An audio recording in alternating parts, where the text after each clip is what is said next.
Game day has returned for the Arizona Coyotes. They return after the weekend to face off against the Minnesota Wild in Minnesota. On today's episode of Locked On Coyotes, we are talking with Locked On Minnesota Wild host Seth Toupal to break down today's game, what to expect, how have the Minnesota Wild been doing, to see how we can predict today's game on Locked On Coyotes. You're Locked On Coyotes, your daily podcast on the Arizona Coyotes, part of the Locked On Podcast Network, your team every day.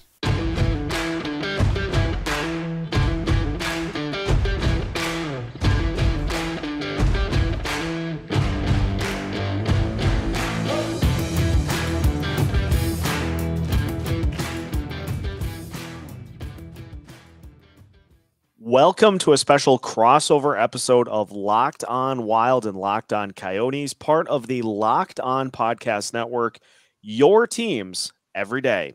Thank you for making both Locked On Wild and Locked On Coyotes your first listen every day. And just as a reminder, you can find both shows anywhere you listen to podcasts and free of charge.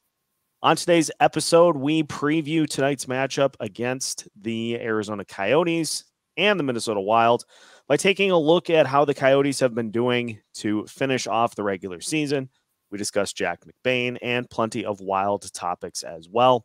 My name is Seth Toupal, host of Locked On Wild, and joined by the host of Locked On Coyotes, Robyn Leano. Robyn, welcome to a crossover edition of the show. It's been a while since these two teams have squared off, and despite the record for Arizona, still plenty of things to talk about as the season closes out. Yeah, I was thinking about that too first when they last played each other, and how much has changed for the Arizona Coyotes. It has been a crazy last few months or whatever. I'm just like, oh my God, like there's a lot to unravel here. Obviously, big news before we even talk about like how the team has been doing on the ice. There's a venue change that is going to be happening starting next season for the Coyotes, moving out of Gila River Arena. So just to start, just get us up to speed on the whole process and where the Coyotes are going to be playing their games, their home games next season. Yeah, so it was, I guess roughly late January, there were reports going out that the Arizona State University was in advanced talks with the Arizona Coyotes to have them move in with each other and have a temporary venue for the Arizona Coyotes while they await for their new arena to get approved and built, which is still yet to be seen, years away. And that report happened, like I said, late January. Within about a couple weeks, it was a done deal. They said the Coyotes will be going to Arizona State, a 5,000 seat venue, very, very low. But everyone is reiterating, this is a temporary venue. It's only here for 3 years, and 3 years might seem like a long time. But by that point, they are really hoping that this new, close to multi-billion-dollar project, $1.7 billion project they have proposed to build a new arena on the south banks of the Salt River in Tempe, Arizona. That's what they're really hoping for there. It'll be interesting to see how that kind of plays out because, a lot of people have had a wide range of reaction to it on Twitter, as typically happens on Twitter. And so, that's one of many interesting things going on for the Coyotes here to close out this season and moving on. A big Minnesota tie for the Coyotes as well. Jack McBain being traded from the Wild to the Coyotes because he wanted an opportunity to get to the NHL level that he didn't see with Minnesota, and so traded to the Coyotes. How have things looked for Jack McBain in his first few games in the NHL? I think he's had a really good on-ice presence. He only really has 1 point, and that's an assist, I think, in his first or second game. And a lot of that performance has been now overshadowed by the other rookie they acquired near the trade deadline in Nate Smith.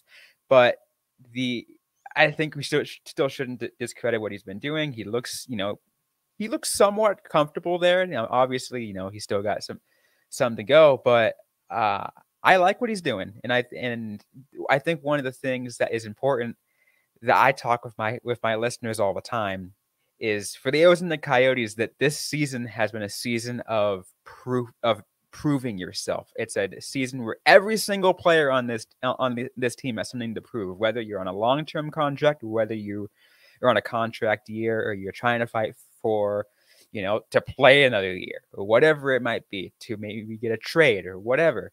Everyone has something to prove. They've proved their worth. And I think, like you said, McBain was trying to get his chance at the NHL, and with Arizona, he's getting that. Obviously, just looking at some bright spots for this season, and I think one of which would have to be, although unfortunately his season cut short, Clayton Keller. And he had a tremendous season, 28 goals, 35 assists. And looking at just some things that this Coyotes team can build around, and obviously he has a little bit to work through to get back onto the ice, but just how much does Keller factor in to the long-term plans for this Coyotes team, considering what he showed on the ice this year? It's really interesting because the arc of how important Keller is to the team has changed over this season. Before the season began, he was in talks of potentially being traded midway through this year, because we were like, all right, but no other team wants to grab this contract. It's 6 years, 7 years, $7 million. Like, it's a lot of money for a player who hasn't performed up to his standards. So it was like, all right, how do we get rid of this contract? And the untouchable at the time was Jacob Chychrun, and I think as time went on, Jacob Chychrun ended up becoming the highlight of trade talks. Still ended up staying on the team, and Clayton Keller was like, no, we're not trading this guy. He has proven himself to be a massive value to this team, and hopefully is a part of the Arizona Coyotes franchise and a cornerstone of this franchise in the years to come. And that's and I think that's the most important part, is they're looking at that kind of thing, is if they fit into that system, and he's fit into Andre Tourigny's system incredibly well. And that's what they're hoping for, but it's that going to hopefully be that way in the years to come. Want to ask as well, before we flip it and talk some Minnesota Wild, St. Louis Blues had a lead on the Coyotes. Arizona able to tie it up, send it to overtime. Just take us through the end of that game, as obviously Wild fans are keeping track of everything the St. Louis Blues are doing as we try to fight for that 2 seed in the Central Division. That game was actually quite crazy. It was I don't get a chance to go to those games very often up in Gila River Arena, but I was there this weekend, and I'd say it was a perfect one to be up, because they were down 4-1 in the third period, but oh my God, did the Coyotes somehow put on the Jets? Maybe I should not say the Coyotes, but the Roadrunners did. the guys who got called up from the Roadrunners. I'm going to start with one guy's name, Boko Imama, getting his first. 25 years old. Everyone was like literally, I want to say the entire NHL was cheering on this guy once he got the goal. It was amazing. But Boko Imama got one, Michael Carcone got one, and then rookie just drafted over this last offseason, Janis Mosier, ties it. He's a defenseman who ties it with I don't know, a couple minutes left to go. We're down. I'm down talking with the press. Was like, what is happening here? A lot of us are saying, how do the Coyotes tank on this one? Because they go into this tied, into end of regulation tied. They're now tied with Montreal. They lose the last spot. But it was a wild discussion there. But it was the crowd went crazy though when they tied it up. Yeah, sincere thanks for making them think about it more than they probably wanted to, because that's all we want. That's all we want, is just for the Blues to have a little bit of a rough go as the season comes to an end, and hopefully get that 2 seed. And it's funny though, because usually we make jokes about the Coyotes, we make jokes about the Blues, about about the Blues when referencing the Coyotes, because normally, like when Clayton Keller, for example, was healthy, Clayton Keller being a St. Louis kid, always seems to beat up on the Blues. Every time he's not there. So we're kind of just like, all right, let's see how this game goes. And it still freaking goes in a way where we didn't expect. Well, let's flip it and talk a little bit about the Minnesota Wild, getting acquainted with the state of hockey's favorite hockey team with the Arizona listeners. And so we will continue today's crossover episode of Locked On Wild and Locked On Coyotes after this. With HelloFresh, you get farm fresh, pre-portioned ingredients and seasonal recipes delivered right to your doorstep. Skip trips to the grocery store and count on HelloFresh to make home cooking easy, fun, and affordable. That's why it's America's #1 meal kit. You can get farm fresh, seasonal produce, and easy-to-make recipes delivered right to your door every week. Ingredients travel from farm to your doorstep in under a week, so they always arrive fresh, all without a trip to the grocery store or farmer's market. So go to HelloFresh.com/LockedOn16 and use the promo code LockedOn16 for up to 16 free meals and 3 free gifts. Again, go to HelloFresh.com/LockedOn16 and use the code LockedOn16 for up to 16 free meals and 3 free gifts. All that and more at HelloFresh.com, America's #1 meal kit. Continuing today's crossover episode of Locked On Wild and Locked On Coyotes. Again, thank you for making both shows your first listen each and every day. Once your first listen of the day is done, make sure to head over to the Locked On NHL podcast for a full recap of everything going on in the NHL, from game scores all the way to the playoff picture from your favorite Locked On NHL insiders. Locked On NHL is free and available wherever you listen to podcasts. All right, time for some wild questions. So, Robyn, I will flip it to you. Open book. Hit me with whatever you have for questions. Oh man, I guess one thing that we can start off with is over 100 point season for the Minnesota Wild. We were joking about this. You guys have double the amount of points as us in Montreal combined. But just how confident have you guys been this season? The playoffs are coming up, and from my looking at this field is going to be quite the fun one. Yeah, it's going to be an insane Western Conference playoffs, and you look at what the Minnesota Wild have been able to accomplish this season. It's been nothing short of unbelievable, and I think the biggest thing is it signals a shift from what this team used to be to what they are now. You look at the number of records that have been broken this season that stood since this franchise has come back into the NHL. Indicative of a lot of seasons where this Wild team just tried to kind of grit and grind people and catch lightning in a bottle at the end of the season and hop into the playoffs and hope for a deep postseason run that never ended up materializing, just because they would run into hot goalies that could stop, a middle of the pack to back half of the pack offense. Now you have a top 5 offense in the NHL. You have the best player that the Wild have ever had in their franchise history, who shattered every record that exists. You have Kevin Fiala, who is in the midst of one of the most scorching stretches of play I've probably ever seen. And it really looks like a Wild team. It looks like a franchise that has benefited from having a fresh set of eyes. Bill Guerin came in, not from the organization, and was like, okay, we're going to do things this way. We're going to try to change things up a little bit. And so they've completely flipped the script. It's an offense that can score on anybody.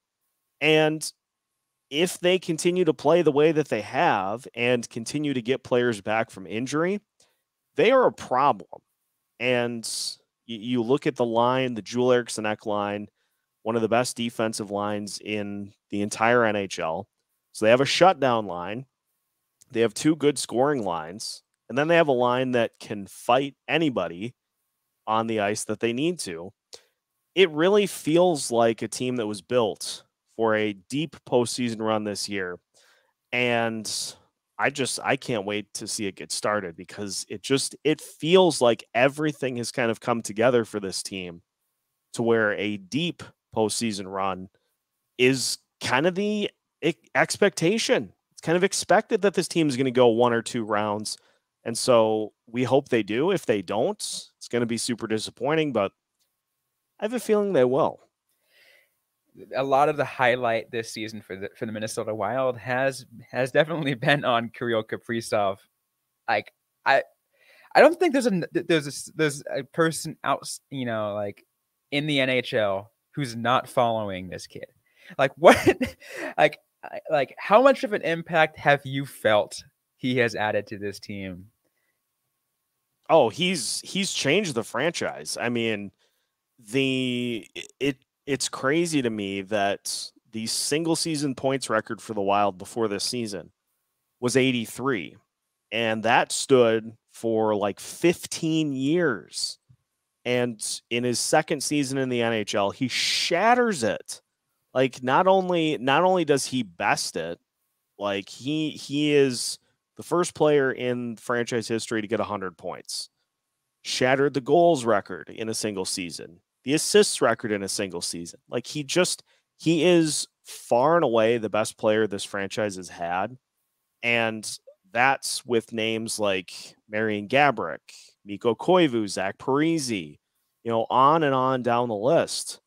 But all those guys were more complementary types, with the exception of Gaborik. Kaprizov is just he's a true game breaker. And it shows you how rare it is to get these types of players, considering that we're sitting here and it's just continues to just blow my mind, the things that he does every single night. But beyond all that, he looks like a guy who truly enjoys what he's doing. That moment where the fans acknowledged him going over the 100-point mark, and he had the genuine joy and enthusiasm on his face. Like that one's going to stick with me for a while, because he looks like a player that truly enjoys what he's doing. And it's easy to see in his style of play on the ice. Although if you look at how he plays on the ice, he's a bulldog. And so he has fun just beating people every which way you can. But it's just, I run out of things to say, because he just continues to do things. And I'm expecting him to do a couple of things this postseason that we haven't seen yet. He's that skilled to be able to pull things out of the arsenal. And we're just like, oh, I didn't know he could do that. Well, that's terrifying. Absolutely. One of the moves that the Minnesota Wild made this season that caught my attention was the acquisition of goaltender Marc-Andre Fleury. How has he looked since that acquisition, and what do you expect from him in the postseason? It's interesting. He comes in, and his record now with the Wild is 7-1. His last couple of starts have been a little uneven. And so you look at the quality of the teams. I mean, Nashville, very good team, very physical team. And there were a couple of goals that were probably more on the defense than on him per se. But he has had games this year that he has stolen. And so he came in when he was acquired by Bill Guerin. The goal was to get somebody that could come in and could steal you a game, could steal you a couple of games. And he's done that already. He also has pushed Cam Talbot to be better. And so you've got this 1-2 combo at goalie, and Talbot is playing the best he has all season. Fleury is coming in and picking up wins along the way as well. So it's a goalie tandem that I think has worked incredibly well for this team, considering their biggest problem before the trade deadline was that Kaapo Kähkönen and Cam Talbot just did not work as a pairing. And so Bill Guerin addressed it. He brought in a guy with, as decorated of a playoff resume as you can find. Will he start game one of a playoff series remains to be seen, but he's a guy that's going to be ready when his opportunity comes. And I think the byproduct that I think nobody expected was that he pushed Cam Talbot to be better every time he was in the net. And so these goalie numbers have started to really pick up for this team. And that gives me confidence that they can go into a playoff series against a team like the St. Louis Blues, and where you need a goalie to be good and to, keep you in a game or steal you a game. I have full confidence that this tandem of Cam Talbot and Marc-Andre Fleury can do that, not only once, but can do that multiple times during a series. And that's something that this team has not had since Devin Dubnyk. That's a good thing. And that's a good thing to say about that, right? I love also seeing good tandems. And I'm a huge fan of them. Always hoping that one pushes the other. We had that for a little bit in Arizona, but rebuilding, so gotta be careful. But that's about all I got for questions about the Minnesota Wild. So I think we can in a little bit focus on talk about the game we got going on tonight. Yeah, we've got a full preview coming up here of today's matchup, but first we should hear a little bit from our friends at Rock Auto. Absolutely. Well, you guys know that this episode is brought to you by Rock Auto. With the ever-increasing number of makes and models, it is now impossible for your local chain auto parts store to stock all the parts you need. Why they're often pointless or seemingly intimidating questioning, is your Audacy an LX or an EX? Well, wait for the person behind the counter orders the parts on their computer, choosing only the brand their warehouse happens to carry. You have computers with access to rockauto.com at home and in your pocket. Save time and money using Rock Auto. Because why choose to spend 30, 50, even 100% more from the same parts from a chain store or a car dealership when you can go to Rock Auto, a family business serving do-it-yourselfers for over 20 years? Because they have everything you could possibly need. Brake parts, tail lamps, motor oil, and even new carpet. Go and explore their website today to find the solution for your auto parts needs. So go ahead and check it out right now. Go rockauto.com. See all the parts available for your car or truck. And while you're there, write Locked On in their How Did You Hear About Us box so they know that we sent you. Amazing selection, reliably low prices, all the parts your car will ever need. rockauto.com. Final segment of our crossover episode of Locked On Wild and Locked On Coyotes. Again, thank you for making both shows your first listen each and every day. Both are available wherever you listen to your podcasts and are available absolutely free of charge. All right, Robyn, let's talk about the matchup. And it's a team in the Coyotes, at least from what I have been able to see, that despite coming in with a 10-game losing streak, gave the Blues everything that they could handle. And so that is a dangerous mix, I think, in a team that really has nothing to lose, has some young players in the lineup that are providing some energy and some enthusiasm. And so you get a team like the Minnesota Wild, who is in that weird intermediate area between clinched the playoff spot and actually getting to the playoffs. I'm not saying upset, but I'm saying this one could be a little closer than we anticipate. Yeah, I was looking at the last few games of the season for the Coyotes based off all their losing streak, and I'm like, any one of these last 3 games could potentially be a trap game, because the Coyotes, we know what they are now. They're riddled with injuries. They're on a just super long losing streak, close to one of the longest in team history. And it's, definitely hasn't gotten easier. It's a team that's mainly mainly Tucson Roadrunners, who I have been covering all season long as well. And you could see it hit their confidence. They lost, I think it was like that 9-1 loss to the Flames, or like a 7-1 loss to the Canucks. And I'm like, okay, can this team lose any more confidence? But the last 3 games against Carolina, Washington, and St. Louis have proved that this team still has fight in them, that they will try to at least play the game until the end. And that's what I'm hoping to see tonight from the Arizona Coyotes. I'm hoping to see, the physicality that the Coyotes have been trying to put out from the system that GM Bill Armstrong has bringing in from the players, and the coach Andre Tourigny has deployed since the beginning of this year. We've seen it. Has it executed well? Not fully, but you'd expect that out of the first year. I'm also intrigued because you look at the number of pieces that this Wild team has been missing. I mean, Marcus Foligno could return to this game. He was eligible to return off of the COVID lists against Nashville, but didn't. Matt Zuccarello being held out as a precaution. Jared Spurgeon with his injury most likely will not be playing against Arizona. And then you have Jordan Greenway and you have Matt Dumba, who are going to hopefully be back for at least a game before the postseason starts. So it's a team that has racked up a lot of injury minutes, but that has led to opportunities for some other guys to step into the lineup, such as Connor Dewar, Nick Bjugstad, and others who have made the most of their opportunities. So depth has become a key, as it does for pretty much every team in the NHL.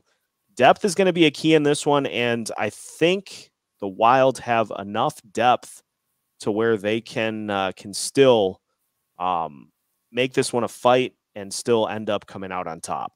Yeah, while the Roadrunners guys have impressed me, I do not think that they have enough to go up against the enough of a fight against the Wild. Because, yeah, again, Bokwe Mama just got his first goal. He's probably right in that high. And you have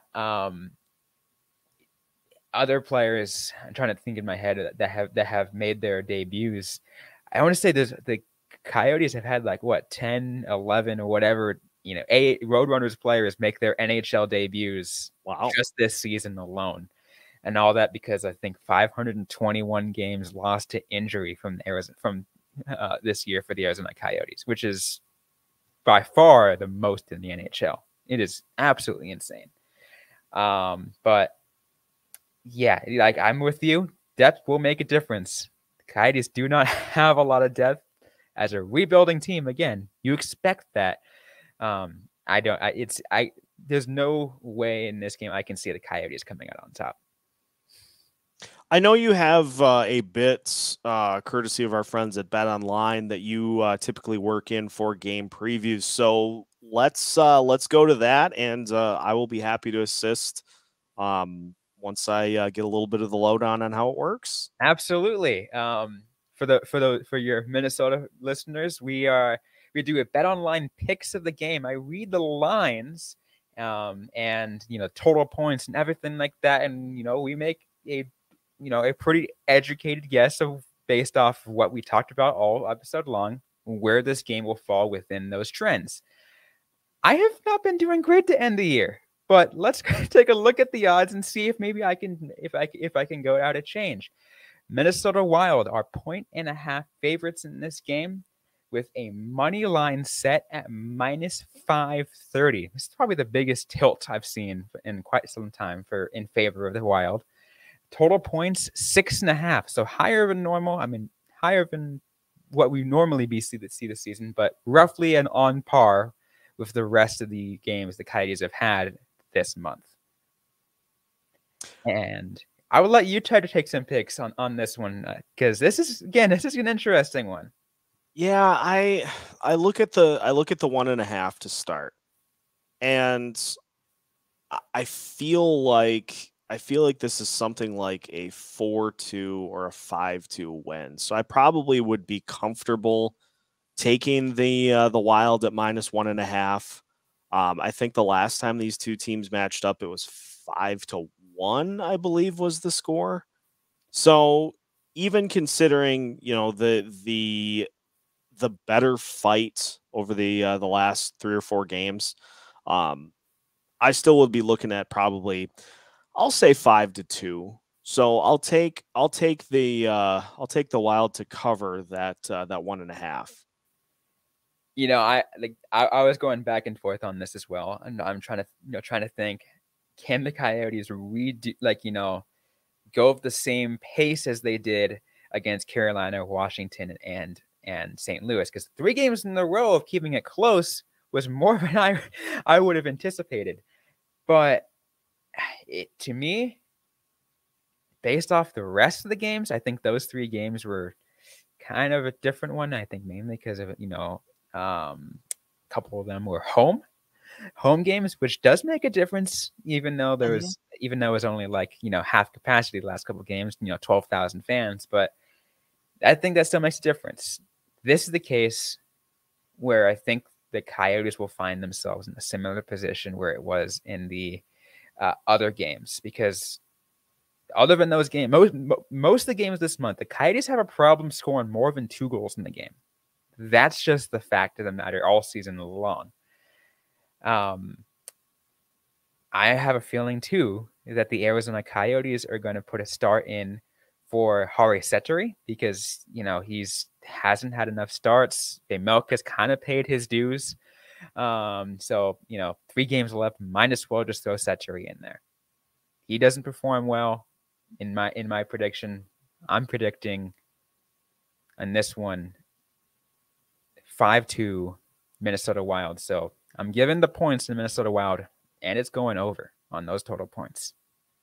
If I were to, and I don't have any lines for these, but just with trends that have been going on for the Minnesota Wild, things that I would guarantee would be pretty much a certainty. Kevin Fiala will register at least a point. And fun fact, the Minnesota Wilds, when Kevin Fiala scores a point, when he registers a single point or more in a game this year, 37, 10, and 6. And so I think it's a pretty good bet that he will at least record 1 point in this game. Kirill Kaprizov also on a similar style heater as the season closes out. And so I think it would be a pretty good bet that he will factor into the scoring at least in some way for this Minnesota Wild team. And special teams, the power play starting to pick back up after a lull for a good majority of the season. So I would also be looking at a Wild power play goal at some point in this game. Just throwing those out there as things that I think will happen. Yeah, that is a highly likely thing. Arizona Coyotes have one of, if not the worst, penalty kill in the National Hockey League. So, yeah, I can see a power play goal go on that side. Although, one thing, although I did say that Seturi could be very well starting this game, should they decide to put in Kirill Vejmelka one more game? This guy has been known to steal games. He has had, I believe, 4 games of at least where he's saved at least 45 shots in that game. Oh my. Which is unbelievable, and I think in 3 of those are wins. Wow. There's your stat of the day. He is unbelievable sometimes. He has had poor games, but when he's on, he's on. It's a fun thing to watch. Well, I hope we get something like that, because it is fun to see teams start to put it together and kind of get up to the top of the hill on the roller coaster. And so with this Wild team nursing some injuries, they're going to take this Coyotes team seriously. That is for sure.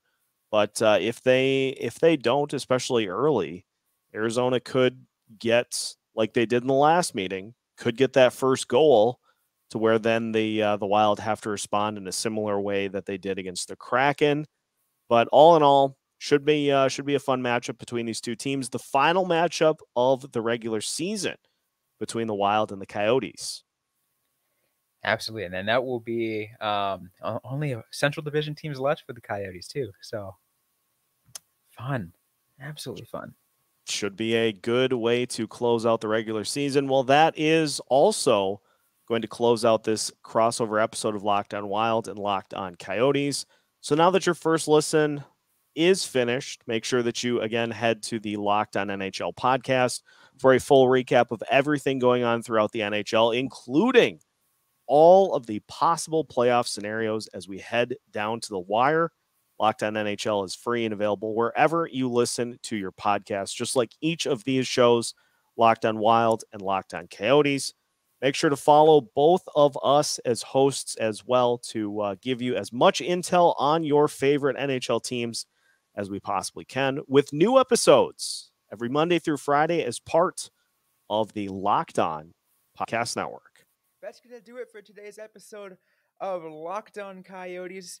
Hope you guys enjoyed this crossover episode we had with Seth Toupal of Locked On Minnesota Wild. I really enjoyed our conversation as we get ready for the game. The game is pretty early tonight at 5 p.m. Arizona time over in Minnesota. But again, that's going to be it for today's episode of Locked On Coyotes. If you like what you heard, don't forget to leave a review, like, comment, subscribe if you're yet to already. We're available everywhere you get your podcasts, including on YouTube. Don't forget to interact with us on social media. We're on Facebook, facebook.com/LockedOnCoyotes, on Instagram at LockedOnCoyotes, and on Twitter at LO_Coyotes. I am personally at Robyn_Leano. You can interact with me. You can talk to me. You can, DM me, whatever. Ask me a question you might have, and I will answer them right back on a future episode of the Locked On Coyotes podcast. Thanks again, everyone, for listening to today's episode. Hope you guys are staying safe out there. Hope you guys are staying healthy. And don't forget to howl on.